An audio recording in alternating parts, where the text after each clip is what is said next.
The question is that the motion of the member for Balmain be agreed to, and I call the member for Ballina. Thank you, Madam Speaker. The only people that could possibly support advertising of gambling on television and live streaming is the gambling industry. And why? As the member for Balmain has suggested, it's because it's incredibly effective. I'm very proud to support the member for Balmain's public interest debate matter for today, and put before the House that we're not, in the same way that we have banned the advertising of tobacco products, and in the same way that there are restrictions on alcohol advertising, it is beyond me why gambling is somehow a special species, because the harm is absolutely indisputable.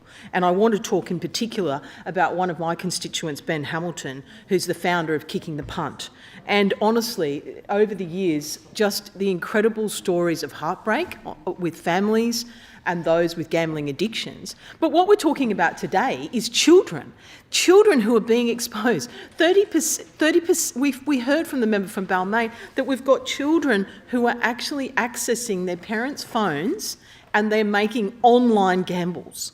That's incredible. That is so disturbing to think that children are doing that, and that they are being exposed to that highly addictive industry, because it is highly addictive. And you can talk about responsible gambling and all of those measures, but the amount of money that the gambling industry puts into sophisticated advertising to specifically induce people to part their money with incredibly low odds of success, to put it bluntly, and for people to get hooked. And that's the name of the game. And what we've got is children getting hooked on gambling. It's disgusting.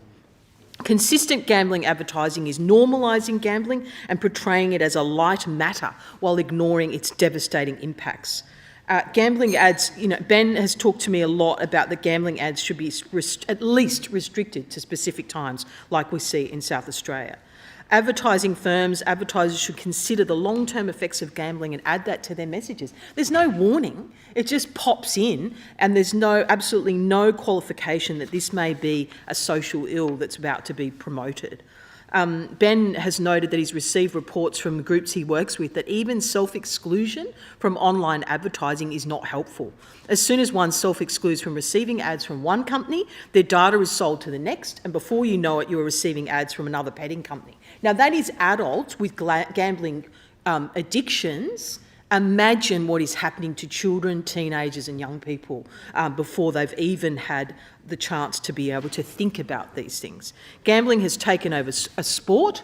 It appears that the two now go hand in hand, and one can no longer enjoy sport without being bombarded with gambling ads and reminders of this vice. Now, we're not wowsers. We're talking about something akin to tobacco use, because we know the statistics are saying that the gambling addiction is a massive problem in our society. And one of my constituents, Moira Smith, wrote to me just last week with these concerns.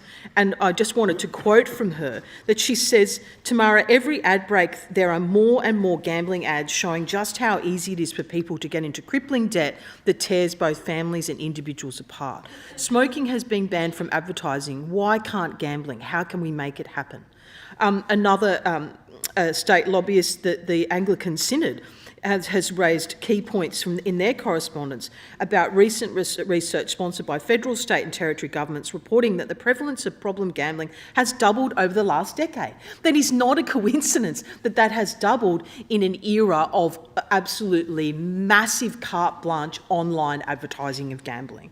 Madam Speaker, the Alliance for Gambling, according to Tim Costello, I've met on a number of occasions and have such admiration for, he says during the COVID-19 pandemic, some people turn to gambling online without realising how dangerous it can be. And he says almost daily someone stops me on the street to say they're tired of their kids constantly seeing gambling ads. This is not something that parents want. This is not something that our community thinks is okay. So it's utterly disappointing to see those opposite they're just skirting the issue. They're not actually addressing the issue, which is that this is about exposure to harmful practices that children are being exposed to, and I would have thought for a Conservative government that they would get behind this and see that there's absolutely no justification for advertising of gambling. People are induced anyway. They don't need the extra inducement. Speaker.